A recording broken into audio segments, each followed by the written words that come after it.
Well, hey there, folks. Welcome back to the live stream of the Mike Seibert Radio podcast. I am your host, and as you can see, our guest today returning to Mike Seibert Radio is the managing director of CinemaBlend, Sean O'Connell, and we are talking about his brand new book, Release the Snyder Cut, the crazy true story behind the fight that saved Zack Snyder's Justice League. That book is out now from Applause Books. And Yes, Sean, thanks so much for taking the time. Mike, thanks for having me back. Obviously, this is wonderful to come back around and talk about this with you. And it's weird. It's weird to hear that the book is out because it feels like it took forever. Well, we spoke back in August. Just full disclosure for folks to go back and check out our interview. I think it was one of the first times I talked about Snyder Cut. Just heard about the book. This was like just after DC Fandom and that first official trailer. And I don't know about you, Sean, but that feels like a lifetime ago, like literally a lifetime ago. I mean, think of like what we had coming out of DC Fandom to where we are today as we're recording on March 7th. Yeah, and we should also point out then we have 11 days to go before it's oh my gosh for everybody to dive into. Yeah, I mean, right after Fandom, people thought it was going to be a 4 episode television show stretched out. Now we know that it's one complete thing.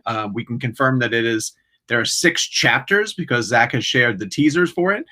We know the additional photography and the fact that he worked in other characters like Deathstroke and Jared Leto's Joker. So yeah, I mean, he's a master at peeling back the layers and using it to his marketing advantage. But I think the hype for this one is through the roof, and the fans are counting it down. Absolutely. And I want to say before we get too much further, just congratulations on the book. It does my heart good to see positivity out there in the world, but also just folks sharing their, selfies of them with the book and just the pictures and just flooding the hashtags and flooding your mentions.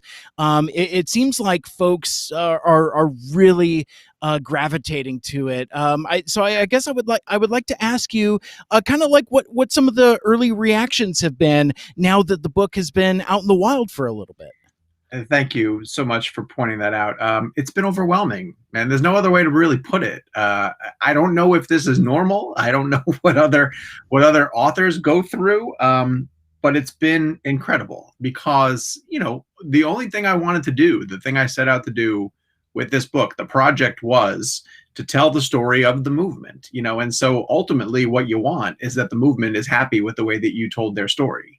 It would break my heart if, they finally got to check out the book and the feedback was, oh, this is wrong, or you missed the point. These are all things that you worry about, when you're waiting for the book to get there. But I believed in it, and I believed that I found the right tone and that I covered my bases, kind of thing.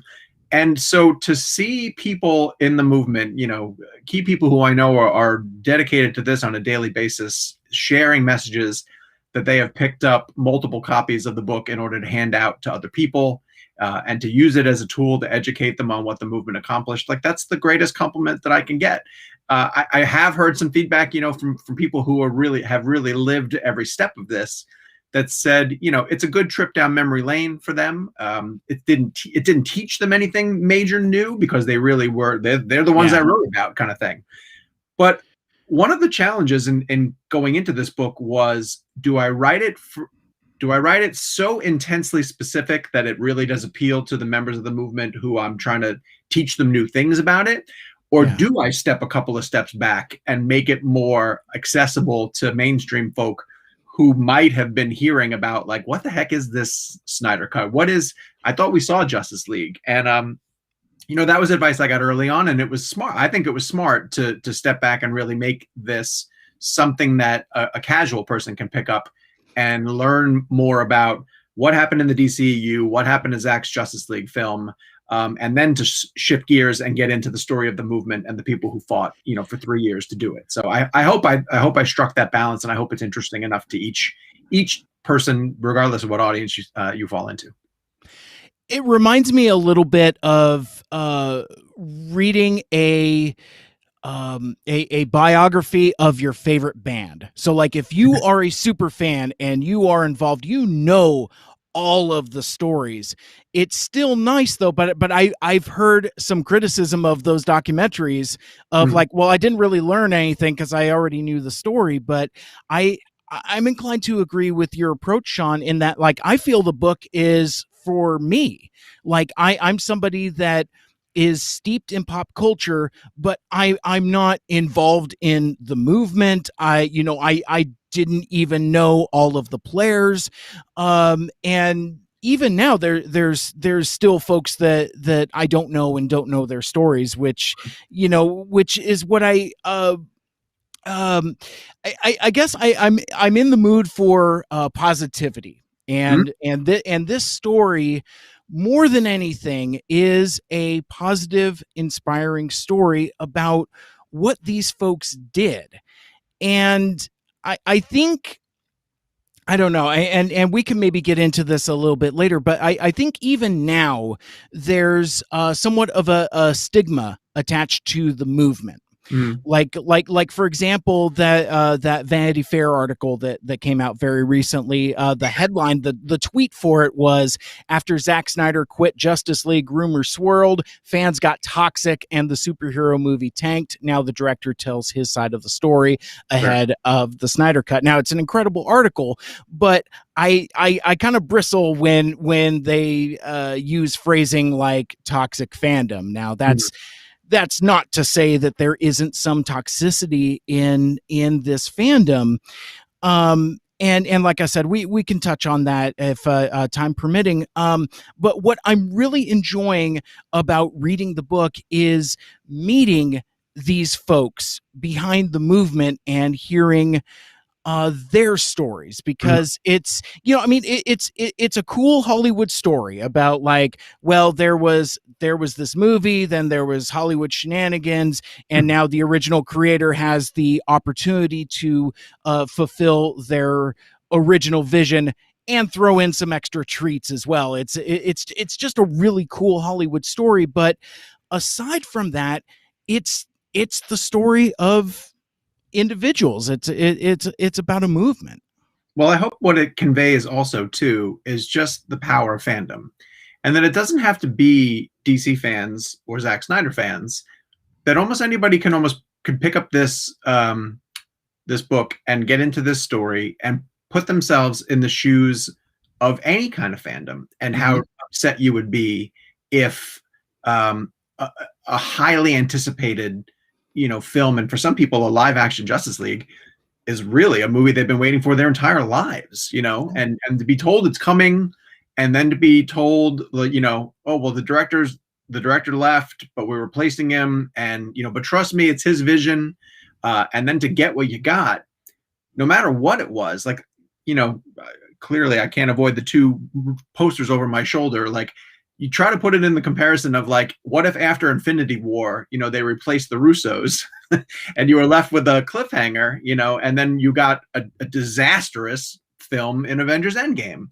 Right. You would want to know what the heck happened, what went wrong. And so Star Wars fans, I think, go through a little bit of this themselves when they discuss the lack of creative continuity that connects Force Awakens to The Last Jedi to The Rise of Skywalker. They're debating that constantly. And if there was more support from, like, the way that Zack sort of egged on his movement and his fans to say, like, I have a better version, and I do know what happened, and if we fight together quietly, him behind the scenes, we can get this version out there. Like, what if Ryan Johnson or J.J. Abrams, was quietly feeding the Star Wars fans and saying, Yeah, yeah. no, we were wronged, and keep fighting. You, in any fandom, I think you can put yourself into that situation. And to me, it's so much more than just the toxicity label. I think fandom is just passionate. I think there's a Yeah. passion that comes with fandom, regardless of, look at sports teams. I Yeah. mean, Yeah. forget about movies. Look at sports teams and the amount of vitriol that they toss around because of the competitive nature of sport. and we accept it, we roll with it. But I guess on the arts side, on the film side, you're not supposed to root, or be so passionate about it one way or the other. And listen, I still think with art, with film, that people should keep an open mind and be willing to transition and grow with the way that different things go. But this is a very specific story about a creative who was wronged, and about his fans who didn't mind putting the time in to make sure that they got the right version. And it's remarkable that it happened. It's remarkable that it's coming. Absolutely. And so let's talk about briefly the scope of your book. What it covers, the general timeline, and how it kind of captures what I would refer to as this chapter of the Snyder Cut story. That's a great point, because the book had to come to a close. I don't know what like, there's a lot of people who are confused about, not confused, but they're wondering how come there aren't more details like about the back half of this. But I turned this manuscript in last July, and have been waiting for it to come out because the publishing cycle just takes a really long time to go through. So in a way, it has to be a snapshot about a finite point of time, because I eventually had to get to a point where I ended it and turned it in.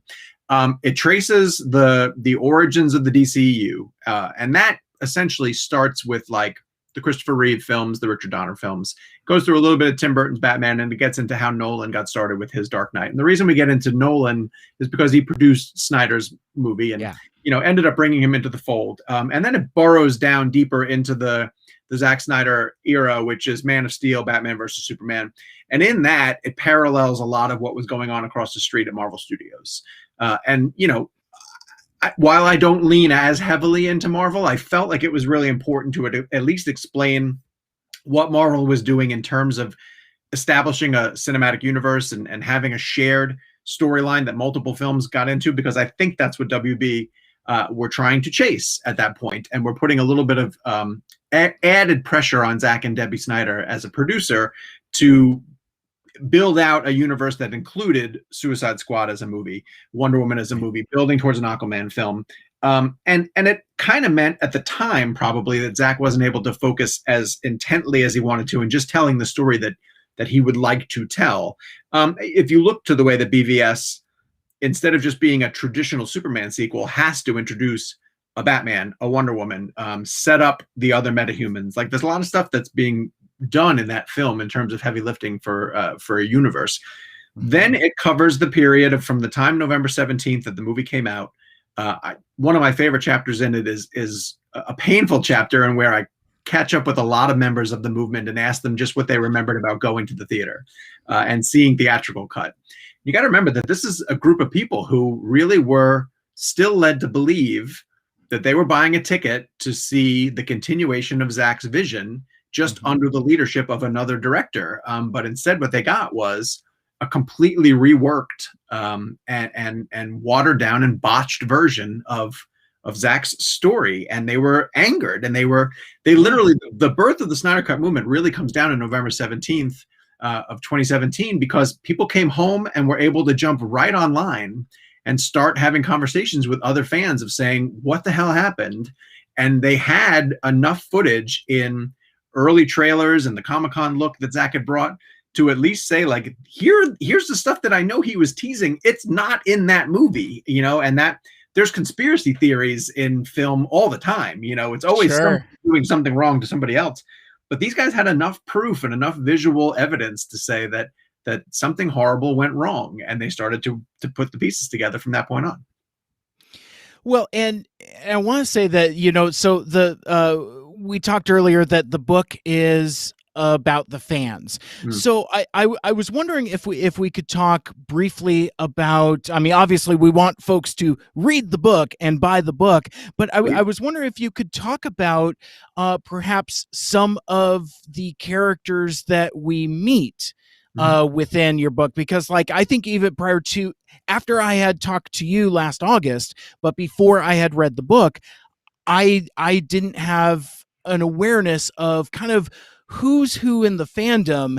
And I think by extension of that, there's, I don't know if there's two sides to the fandom, but it feels to me that there are factions. And now, keeping Yeah. in mind, I'm somebody that's on the outside looking in. Mm, So I think for casual observers that still have that stigma about the hashtag release the Snyder Cut movement being quote unquote toxic fans, there are toxic fans in there, but there's also more or less. I'm just wondering if we could talk for a moment about kind of like, you know, who's who and some of the cool folks that you met and highlight their stories in the book.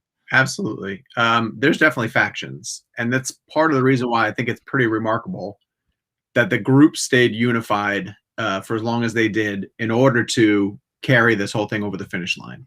Because these types of factions that pop up in fandoms are what drives them apart and prevents them from accomplishing almost anything like this. And the Snyder Cut movement is not immune to this. And you know what it is? It comes down to agenda. Ultimately, I think everybody was dialed into getting the movie released. But then other people had different motivations throughout the course of building it up. So, I started out by interviewing a guy who goes by the name of Leonidas online. He was a friend of a friend, actually, and he was somebody who I knew at least was pretty involved in the Snyder Cut movement. Based in New York, was helping at the time to pull off the Times Square billboard rental that they did during New Yeah. York Comic Con, which is to me still one of the most impressive. I wouldn't even know where to begin to rent a billboard in Times Square. And these guys put together the visuals in order to put on the board, and they got the rental during New York Comic Con. He was a tremendous guy who kicked me up the ladder to another group of people who were just invested in putting these things together. And I started to learn about a group that was leading a charge called Project Comic-Con, where they took over downtown San Diego during Comic-Con. And, every time I tried to get closer to what I like to call leaders of the movement, I was told repeatedly by the people who I will call leaders that they don't want to be referred to that way. They never wanted it to feel like it was about them. That they were like, no, everyone's level. It's equity across the board, and we're all in this for Zack. And I thought that was a really healthy way to take it. There has been division since the announcement of the cut that a lot of people are worried about who's getting credit for the work that was done. And Yeah. that's what's leading to a lot of division, is like, how come some people are getting credit for what got done when it was us that did the fighting? A lot of that blows back at me. People think that I jumped on in the later stage of the game and tried to take credit for it. I will argue that it was always my intention to just tell the story of the movement, and I'm not trying to take any sort of credit for it whatsoever. Right. So, that's hard to argue against because it's just simply how people feel. But I think that there's a lot of people who are really in it just for the purity of either two things in particular. One is the artistic integrity, to truly have Zack's vision restored. Yeah. The other are the people, and I'll single out Meg, who's from the States, and then the Nerd Queens, who are international. Right. And those three individuals together put on an event last year called Justice Con, which was an online Comic-Con convention that actually did overshadow the actual San Diego Comic-Con last year, that had to be virtual, because they had Zack Snyder join for a panel, and they had Debbie join for a panel, and they recruited other fans to put something together. And it was incredible to watch what they do. But one of their components is mental health and suicide prevention.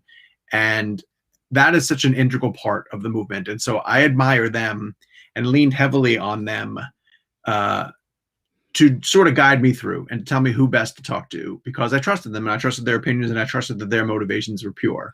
There were plenty of other people too that helped me along the way, who have since turned around and sort of shown their true colors. That's been discouraging. Some of that goes all the way up the chain of command. Like, there's some people at the top levels, both at the studio side and on the Snyder Cut side, that I thought were in it for the right reasons, that I've kind of learned are not. It's hard. It's hard. And I didn't want this book. I wanted this book in particular to be about the positivity that happened in the movement. I think that you can tell a story that gets into a lot of the negativity. That was not my intention. Someone else wants to take on that story. I wish them luck. It's a murky swamp to spend a lot of time in, though. Yeah.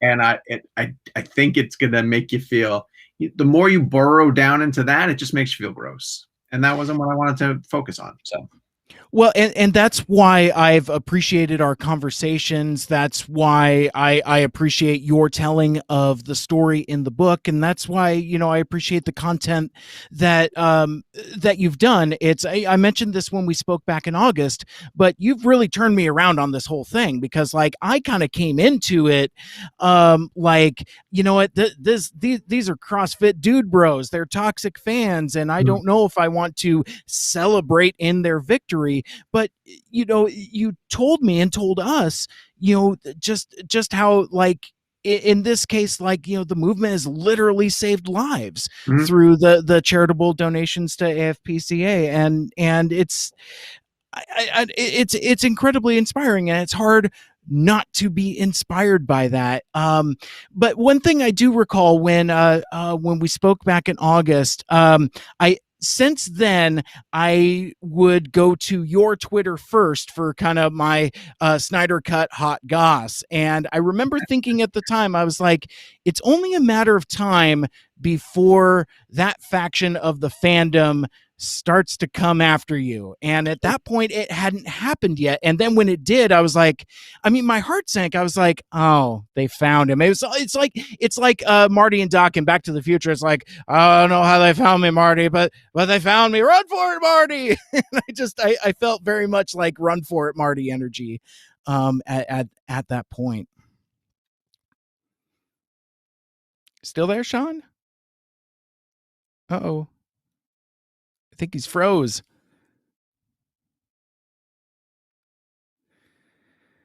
Um, hmm.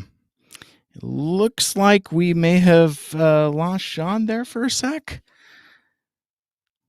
I don't know if I want to reflash my browser or not. Oh, he's gone. Oh, okay.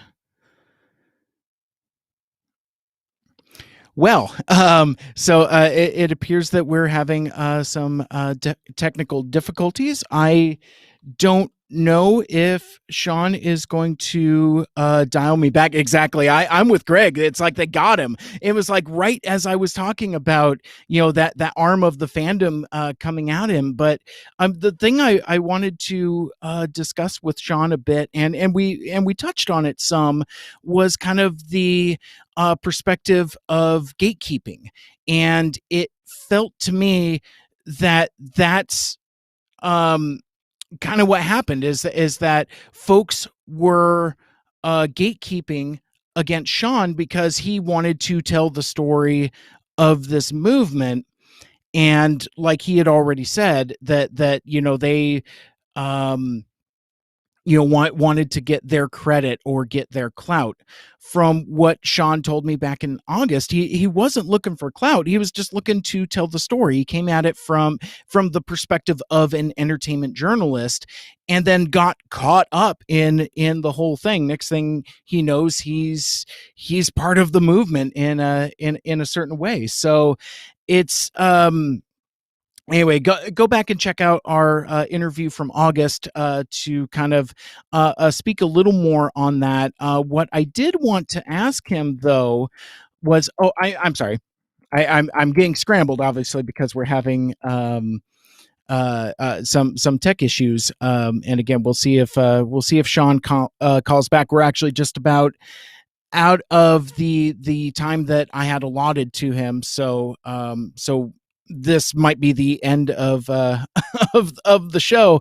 But the thing that struck me about the gatekeepers and the more toxic faction of the Snyder Cut fandom is that it feels to me, in their interactions with Sean, it's almost like they don't want new allies. One of the things that's come up in recent months is Sean's tweets from the past, where he was critical of Man of Steel. He was critical of the idea of Zack Snyder directing a Justice League movie. And we've all put out tweets that I guess, and I don't even I tweet worse things than that, but um, at a time when you're um, representative of a story, I guess that's when they come out and start digging up all those old tweets.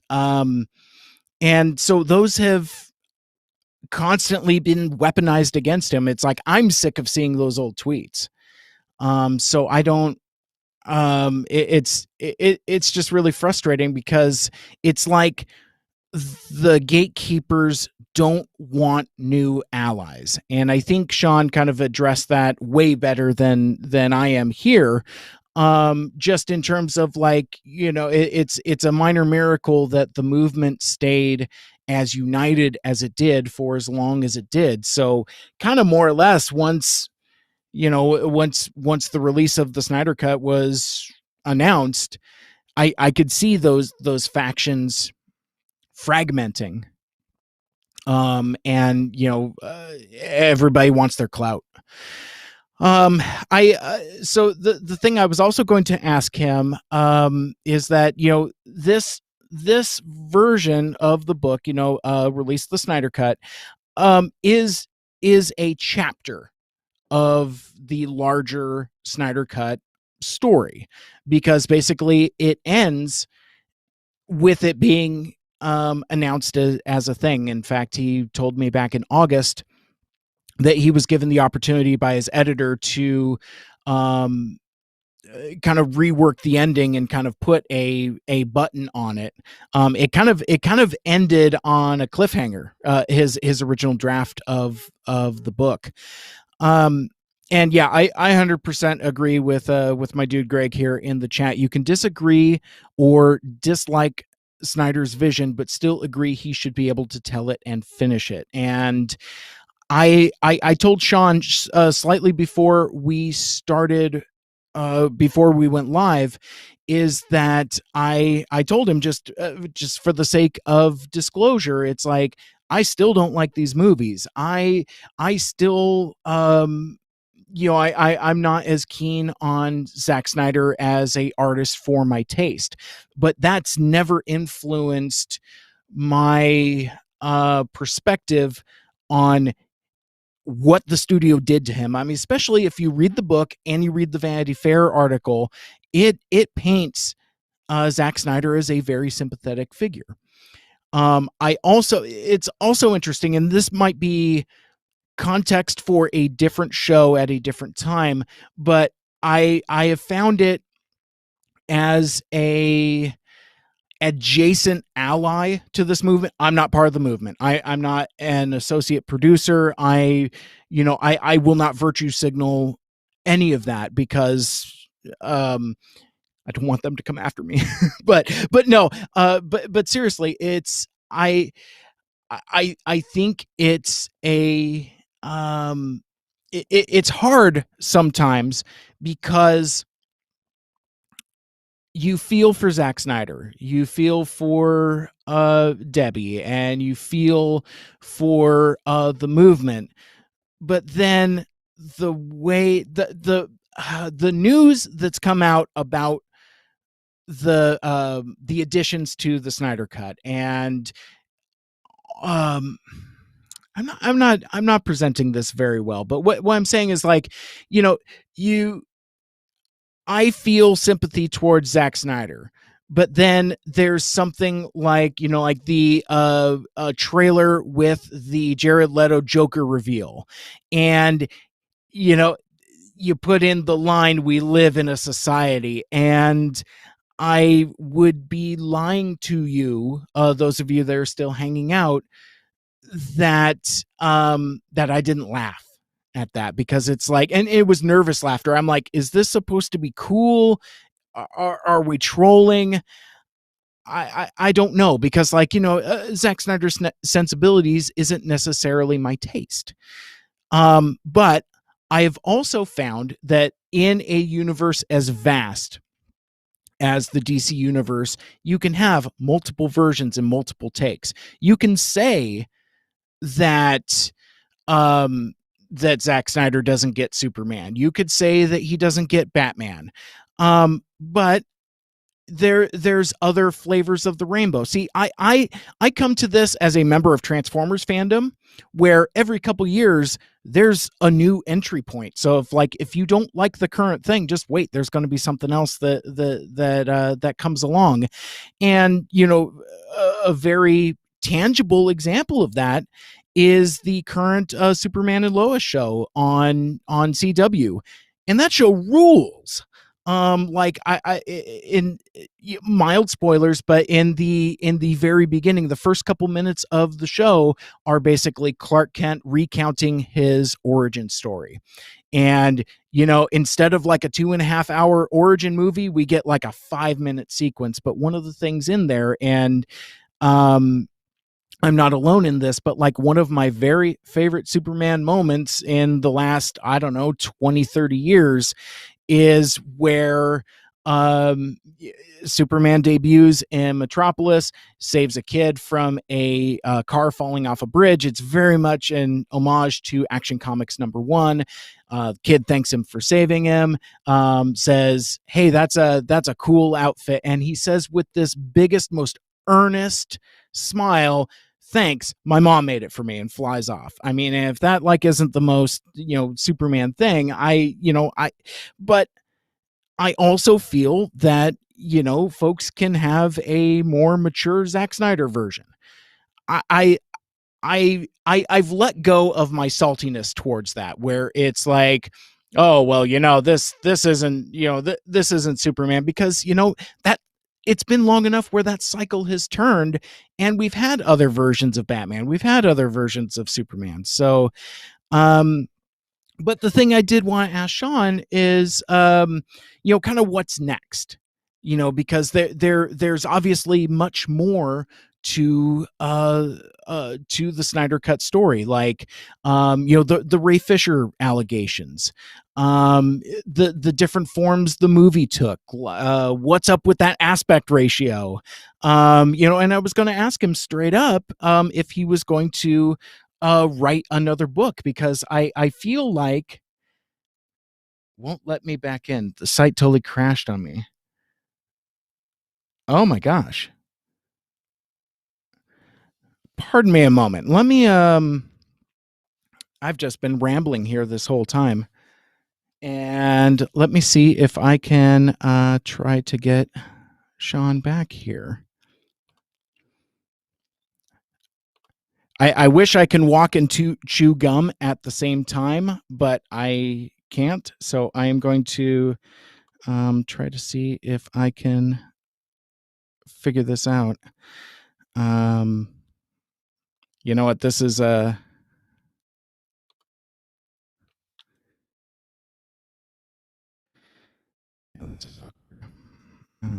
weird.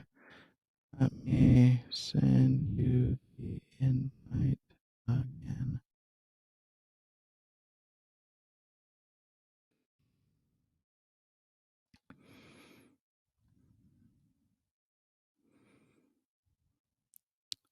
Have him clear his browser cache and restart the browser.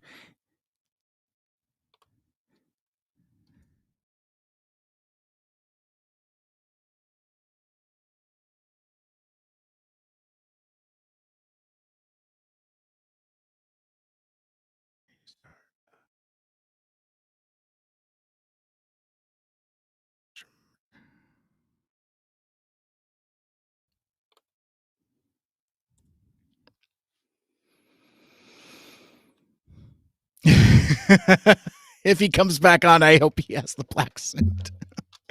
Oh, that's terrific. Well, I appreciate everybody, all two of you, hanging around with me while we try to figure this out. I also should have mentioned that, yeah, it's some catastrophic technological thing. Nothing on Sean at all, or at least I don't think so. I certainly didn't hang up on him. Hang up on him. Hang up on him. um. Okay, so I've got Twitter up going there. Yeah, dang it. Bum.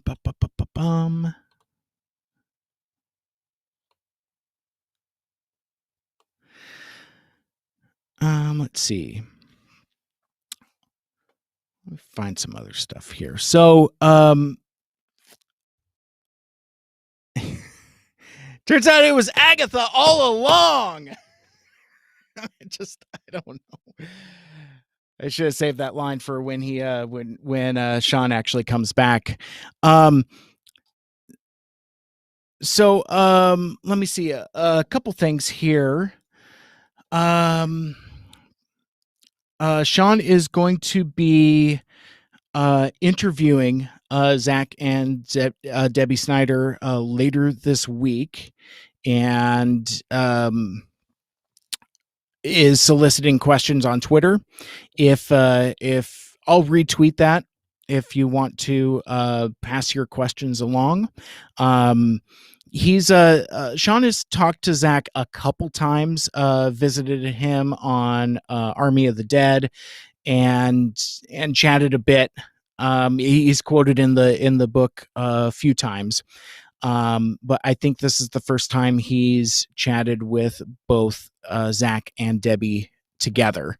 So that's going to be a really really cool conversation. I also wanted to mention that I'm trying to figure out if I can find a tweet for this. And again, this is just going to be terrific to edit. So anyway, I also want to point out to you, those of you that have bought the book already, and again, the book is available pretty much wherever you can get books, available at Barnes and Noble, and I pre-ordered mine on Amazon, and I think it's my understanding that they have restocked, so those copies should be available now. But a couple folks had reached out to Sean asking about autographed copies of the book, and so he does have some huge cool news. Do you want a copy? Do you want it personalized and signed? He set up a PO box to where you can send your copy. Sean will autograph it and personalize it and send it back to you.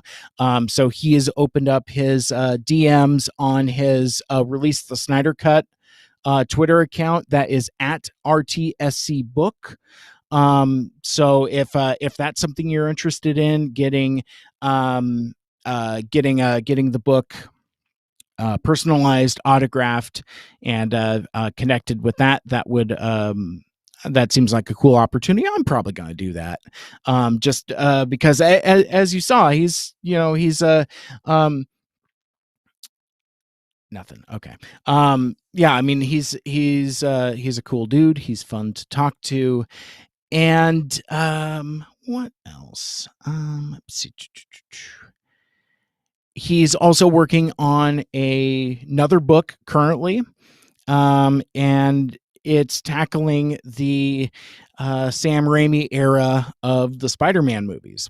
I don't have a whole lot of details on it. That was something I was going to ask him as we closed out. But that's something cool that he's working on. And let me see if I can find his information about the videos. In the show notes, you can see a link to a series of Release the Snyder Cut videos that he's been doing for the last 6-8 months. I think when I talked to him in August, he had already done a couple, and has since done them. That's a good question. Is the interview with Zack and Debbie Snyder going to be streamed, or is it a sit down? I would love to watch that interview. I would imagine that it's going to be a closed door type thing. Hey, Shar.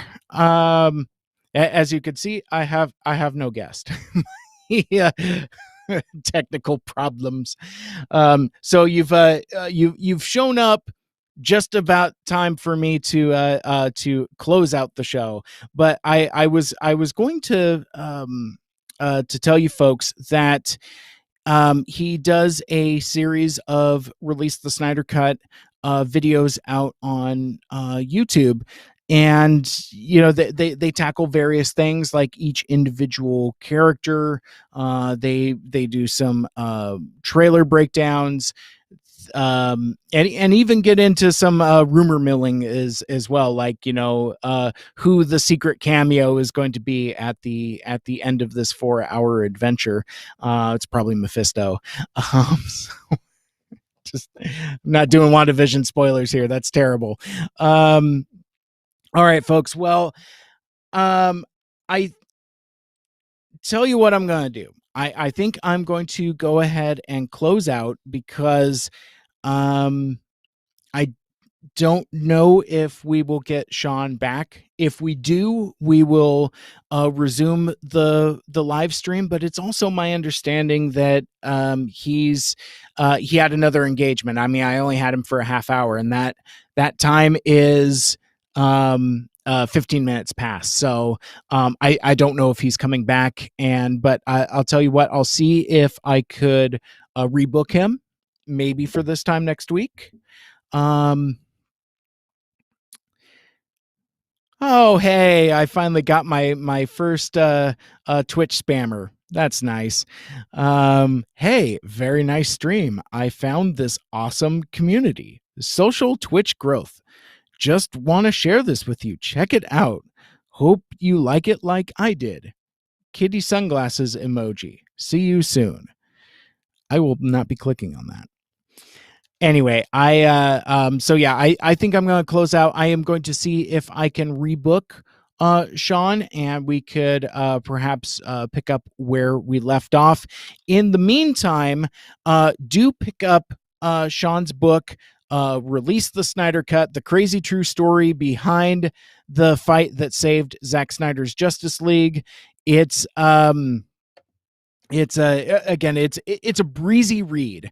One of the things that I shared with Sean before, he gave me a link to an advanced copy, and so I had a jump start on it, but I didn't finish it. I ended up finishing it once I got the actual physical book. But it's a breezy read, and the feedback that I gave to Sean is that it's very conversational. It reads very much like how he talks. So if you've seen any of his videos, or if you've seen his interviews with me or anybody else, has a very easygoing conversational tone to it. He ends paragraphs with rhetorical questions, so it feels conversational, and inclusive for the reader. So I definitely recommend it. And like I said, it was a fun read. It was very insightful. I know stuff about this story, but my biggest takeaways were meeting the people directly involved in the movement.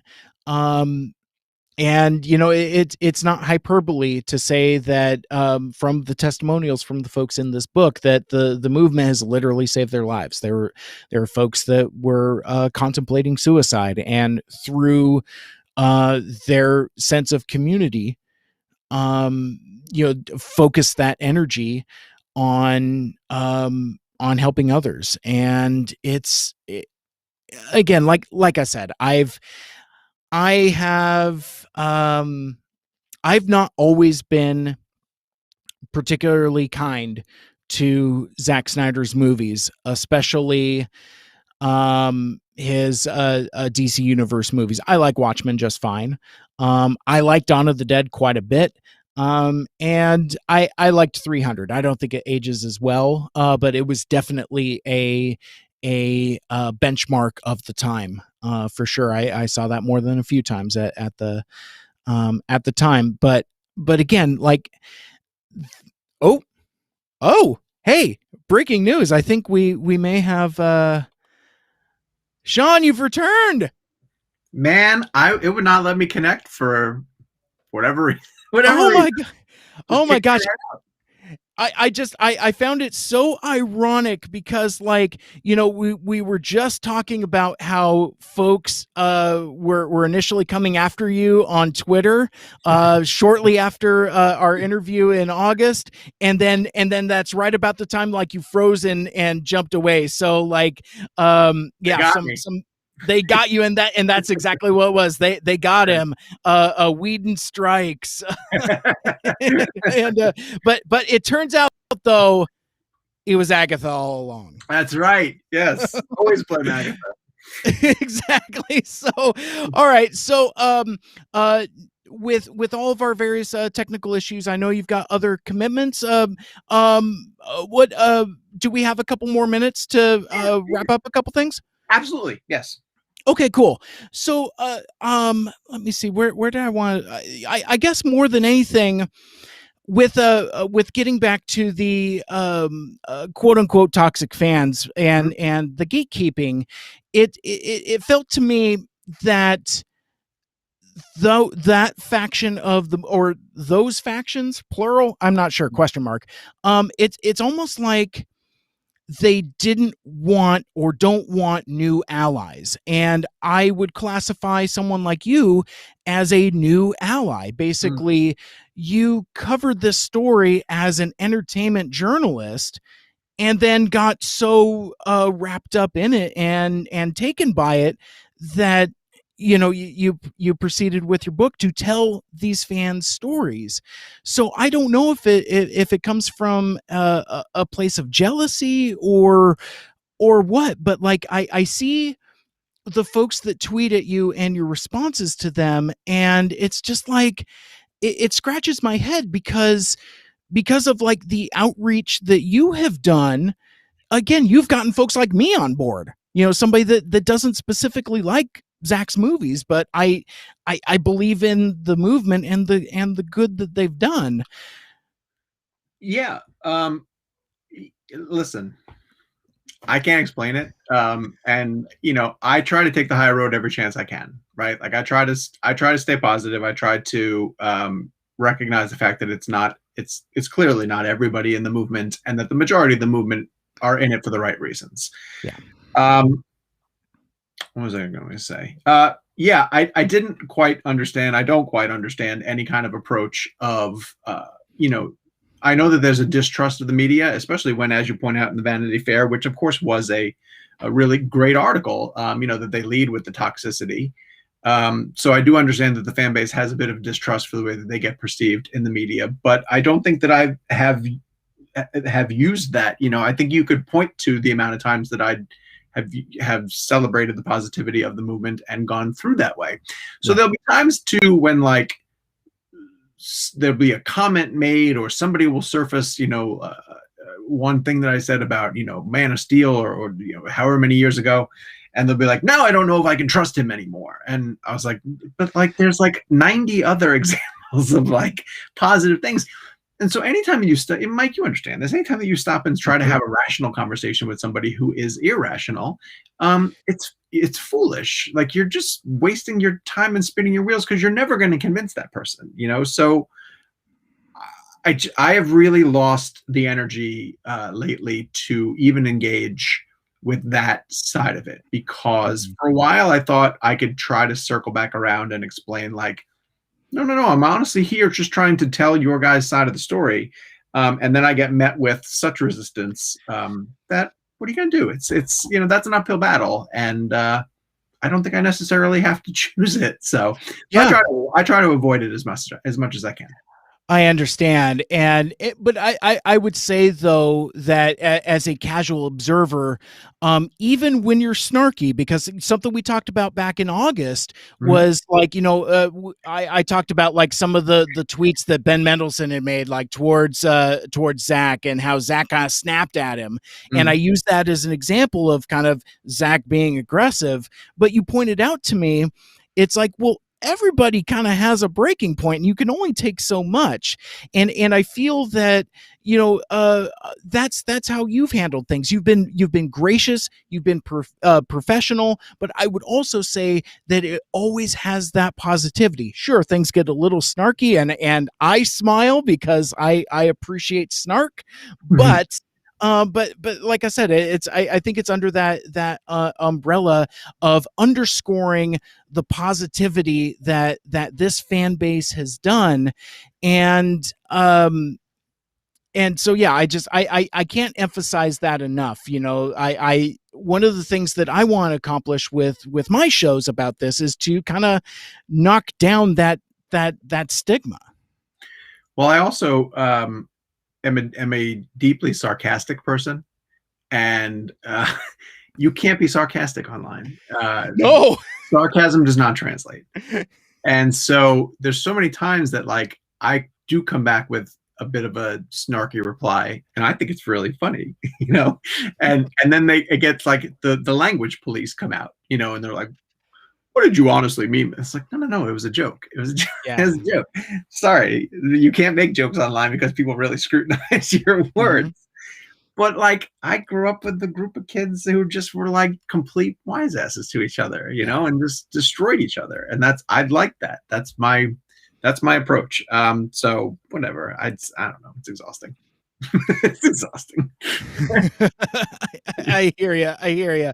But in that oh, how did I want to phrase it? Just kind of like in that underscoring of the positivity. I'm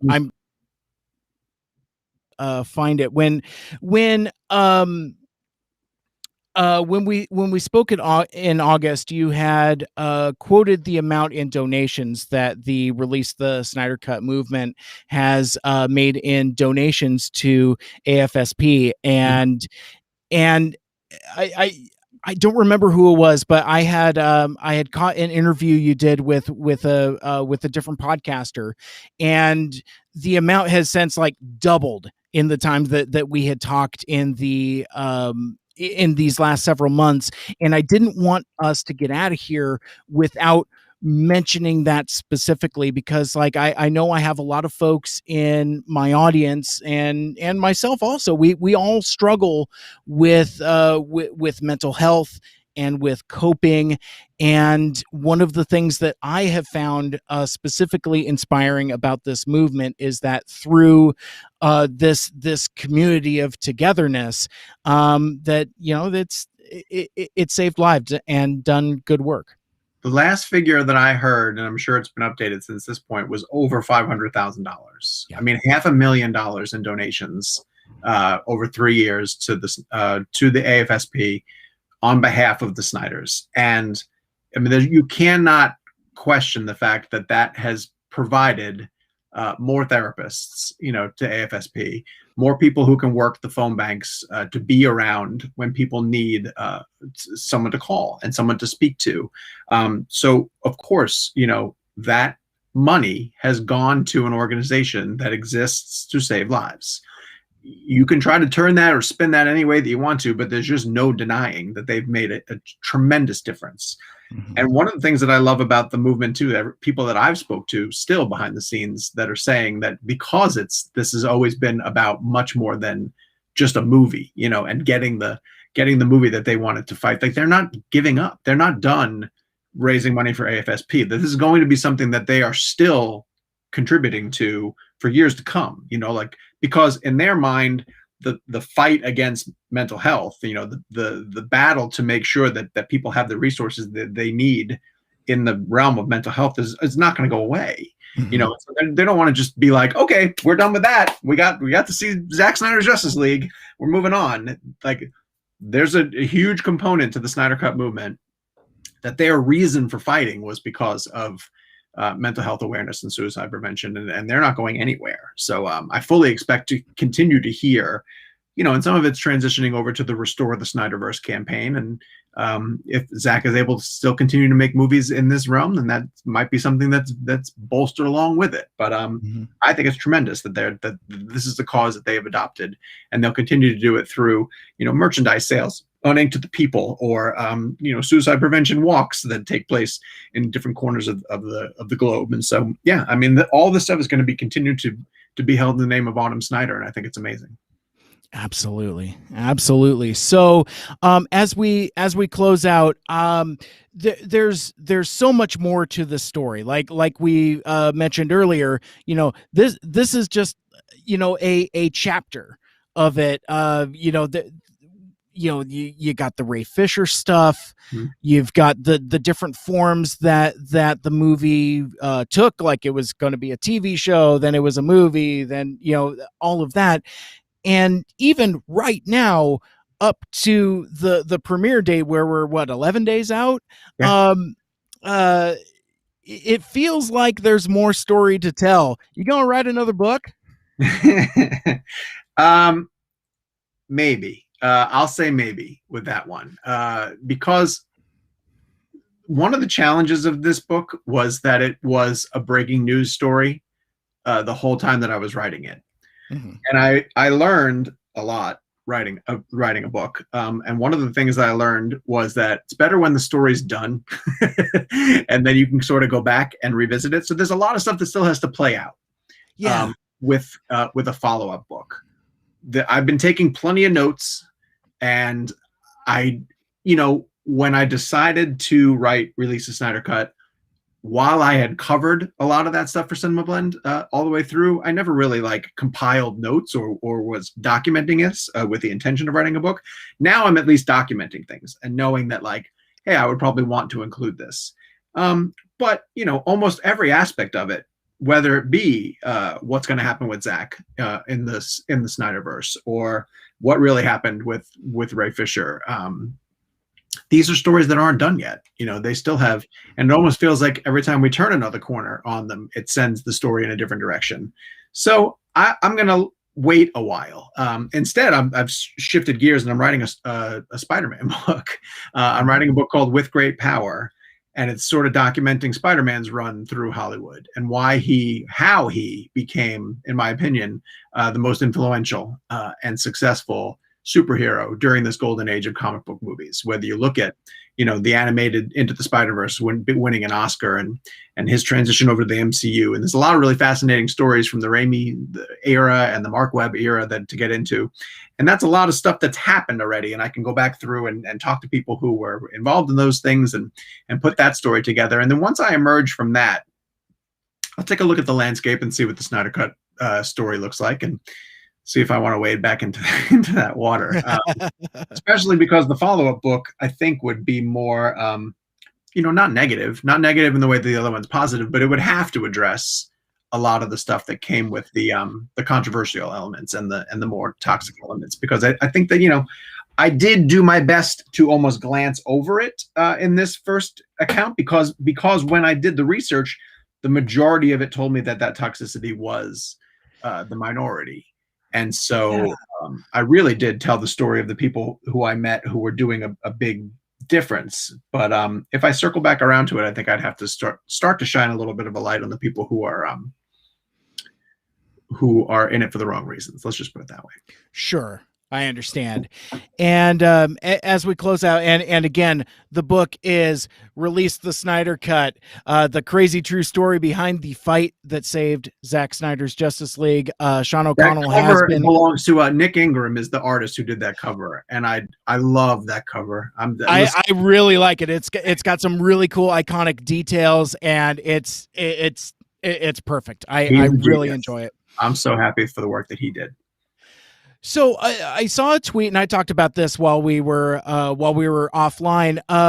You're doing something cool for folks that are interested in getting their book signed and personalized. Oh, sure, this is not something that I'm used to doing. I had no idea that this was even a thing.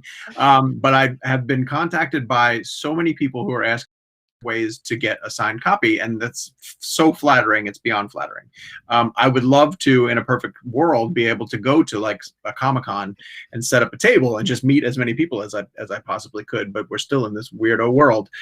So I've set up a PO box, and you can send me your copy of the book and I will personalize it and get it right back to you. So if you want to figure out how to do that, hit me up at Sean@cinemablend.com if you want to for an email address, and I'll get you the PO box. And I'm happy to do that for anybody who picks up a copy of the book and actually wants my signature on it. That's awesome. I mean, there's just something special about that connection between an author and somebody that, just really enjoyed it. And I like, we saw a tweet from somebody that's bought 9 copies of this. 9 times they bought the Release the Snyder Cut book. So, I mean, it's something that has struck a chord with folks and has resonated in a big bad way, but also a very real way. So again, I want to congratulate you on the success of the book. Thank you, Mike. I really appreciate it. I did my best. I tried to convey the story, and I'm really, really, really happy and really moved that it's resonating with people. Awesome. So we didn't even touch on the series of videos you're doing on YouTube, but I thought maybe we could close out with you can let folks know where, well, we can get the book, where we can find you on the internet, where we can connect with you on the social medias, and any other cool stuff that you're doing now that folks can go check out, like your awesome video series with Hannah. Absolutely. So the book is available wherever you get books sold. Barnes & Noble, Books A Million. It's on Amazon, obviously. I've been sending people to bookshop.org, which is a really great website that will help you find a locally owned and independent bookstore. And if they're not carrying the book, they can at least order it for you, and it'll back them. So use bookshop.org if you want to.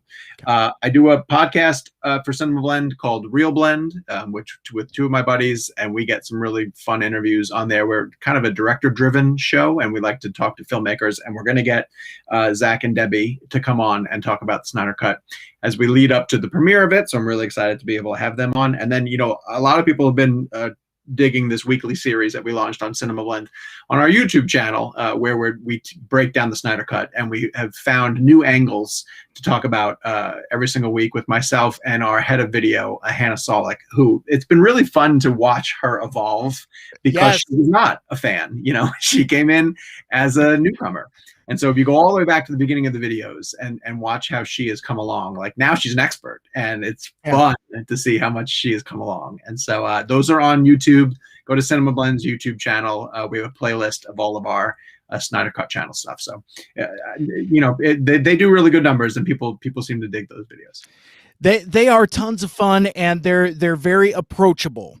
And you mentioned it earlier, Sean, but I went back and watched some of those early videos. Mm-hmm. And one of the things that I've talked about over the last year or so is how everybody's work from home space has kind of evolved. And it's funny, like, it feels like we've all aged like 5 years in like the 6 months. I'm watching those first couple videos with Hannah, and she's almost virtually unrecognizable. I'm like, oh, baby Hannah. It's a really cool evolution, and it does crack me up. Like when you guys were doing the breakdown of that promotional piece, and you're talking about like the Russian helmet as a baseball cap, and she clocked the tornado at the Kent farm. I didn't see that at all. And I think that's when it's like, when I left you, I was but the learner. Now I am the master.